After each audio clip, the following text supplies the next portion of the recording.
چونکہ جس طرح بلاول بھٹو زرداری بات کر رہے ہیں اور خاص طور پر اب جو جنگ ہارنے کے بعد بھارت کو سفارتی سطح پر بہت زیادہ ناکامی کا سامنا ہوا، وہیں پاکستان جو ہے وہ بہت زیادہ سفارتی لحاظ سے بھی اپنی بات کو اچھے طریقے سے کنوے کرتا ہوا بھی دکھائی دے رہا ہے۔ آپ کے خیال میں اس سے مزید کس طرح سے اب پاکستان فائدہ اٹھا سکتا ہے؟ مزید کیا اسٹریٹجی اختیار کرنی چاہیے؟ ظاہر ہے بھارت کی جو سفارتی تنہائی ہے اس کا فائدہ پاکستان کو ہو سکتا ہے۔ نوید صاحب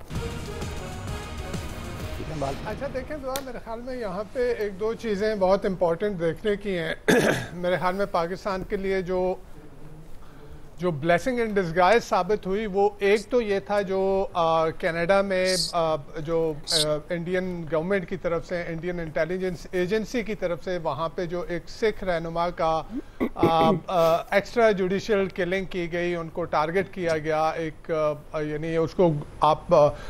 دہشت گردی کی کارروائی کہہ دیں۔ اس کے بعد جس طرح سے ایک اور جو ہے وہ پلاٹ انکور ہوا امریکہ میں، اور پھر اسی کی ساتھ ساتھ جو ہے وہ آسٹریلیا میں اور یو کے میں جو پلاٹ انکور ہوئے، تو اس سے ایک ریئلائزیشن انٹرنیشنل کمیونٹی میں یہ آئی کہ انڈیا جو ہے وہ شاید اپنے قد سے بڑا بننے کی کوشش کر رہا ہے، آلدو جو اس میں بھی کردار بیسیکلی ویسٹرن کنٹریز کا ہی ہے۔ ان پرٹیکولر میں بات کروں گا امریکہ کی، کہ انہوں نے جو انڈو پیسیفک کی ٹرم بنائی وہ ٹرم بیسیکلی ایگزسٹ تو نہیں کرتی، اور اس کی طرف ابھی پچھلے دنوں رشیا کے فارن منسٹر لیوروو نے بھی اسی بات کا اشارہ کیا تھا کہ انڈو پیسیفک کی ٹرم ایگزسٹ نہیں کرتی تھی، لیکن وہ ویسٹ نے وہ بنائی اس لیے کہ انڈیا کو وہ کھینچ کے وہاں پہ لے کے آئے، اور جو چائنا کے خلاف ایک فرنٹ بنایا جا رہا ہے اس ریجن میں، اس کی چودراہٹ جو ہے وہ انڈیا کو دی جائے۔ اب انڈیا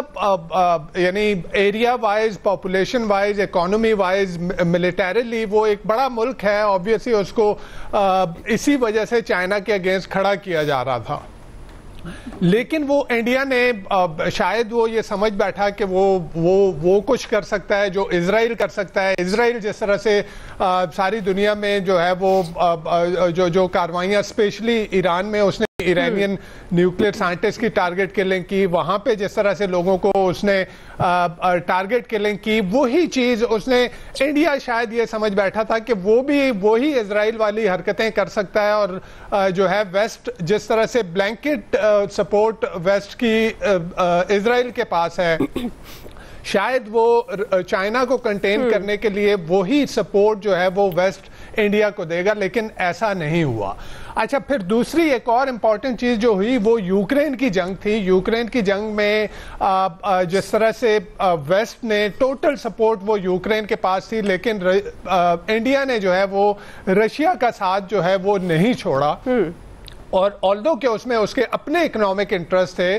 وہ تیل لے رہا تھا، وہ کوڑیوں کے داموں تیل لے رہا تھا، اور وہ تیل جو ہے وہ باہر پھر دوسرے ملکوں کو فروخت کر رہا تھا، لیکن ویسٹ کا ساتھ اس نے وہاں پہ نہیں دیا۔ تو ان چیزوں سے ایٹ لیسٹ یہ پاکستان کے فیور میں یہ چیز آئی کہ جب یہ پہلگام والا انسیڈنٹ ہوا تو ایک تو پاکستان کا جو سٹانس تھا وہ بڑا اچھا تھا کہ پاکستان نے ڈے ون سے یہ کہا کہ جی اگر آپ کے پاس ثبوت ہیں تو وہ لے کے آئیں، ہم انویسٹیگیشن میں پاکستان ہیلپ کے لیے تیار ہے۔ لیکن انڈیا نے یہ کیا کہ وہ خود جج، جیوری اور ایگزیکیوشنر بنا، یعنی وہ یہ سمجھ بیٹھا کہ جیسے امریکہ کرتا ہے ساری دنیا میں ایسے میں کر سکتا ہوں۔ تو یہ ایک سٹانس اس کا جو ہے وہ دنیا نے بائے نہیں کیا، اور اس کے پیچھے اگین جیسے میں نے کہا کہ یوکرین والا اور جو اس کی کاروائیاں تھیں وہ شامل تھیں۔ لیکن پھر ایک جو انٹرسٹنگ چیز اس کے بعد جو پاکستان نے کیا، میں یہ کہوں گا کہ ایک بہت اچھے طریقے سے پاکستان نے اپنا کیس جو ہے انٹرنیشنلی لڑا، اور وہ اب یہ ہونا یہ چاہیے کہ آگے آپ نے دیکھیں یہ ایک ٹیکٹیکل لیول کی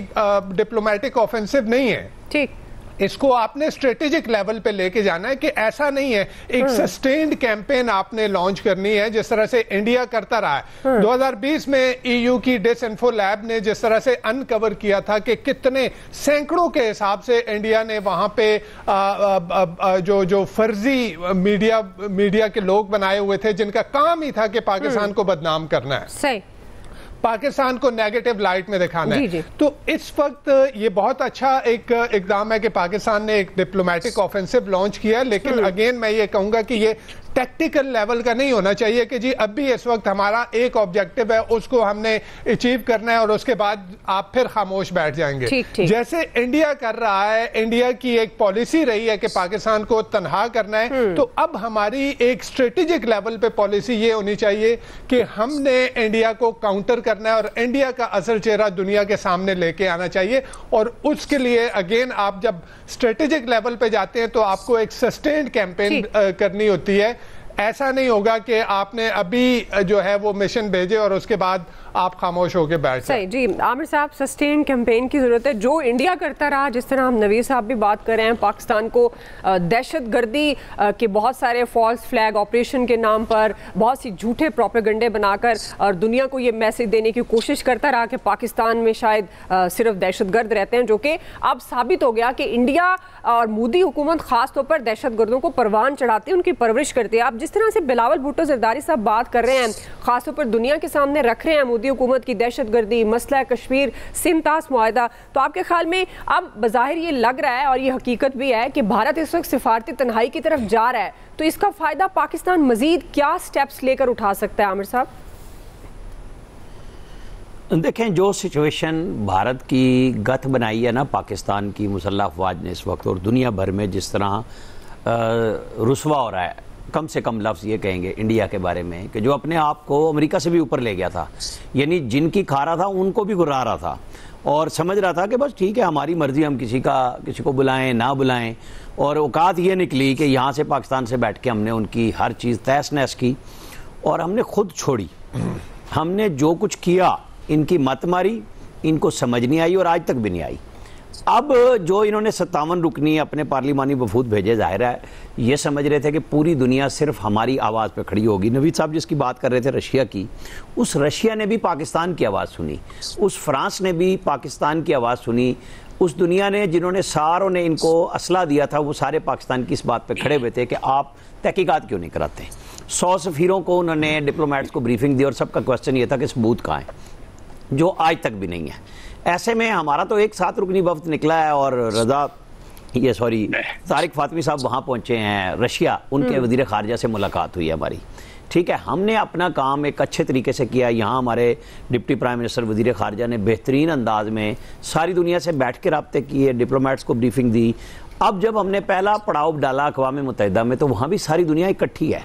جب ہم P5 کے مستقل نمائندوں کی طرف جائیں یا وہاں پہ جو ملک صدر ہے اس وقت, جس طرح پاکستان 10 میں سے 1 ہے, ہر مہینے ایک کے پاس صدارت آتی ہے, ہم ان کے ساتھ بیٹھتے ہیں تو سارے ملک سن رہے ہوتے ہیں, ساری دنیا سے ہم مل رہے ہیں, انڈیویجولی بھی مل رہے ہیں. اس کا فائدہ یہ ہو رہا ہے کہ پاکستان صرف ایک بات کہہ رہا ہے کہ ہم جنگ نہیں چاہتے, ہم جارحیت پسند نہیں ہیں, ہم دہشت گرد نہیں ہیں, ہمارے اوپر دہشت گردی کی گئی ہے اور الزام بھی ہے. اچھا سنا کب؟ جب کینیڈا, امریکہ, برطانیہ, آسٹریلیا سب اس راہ کی دہشت گردی کا شکار ہوئے.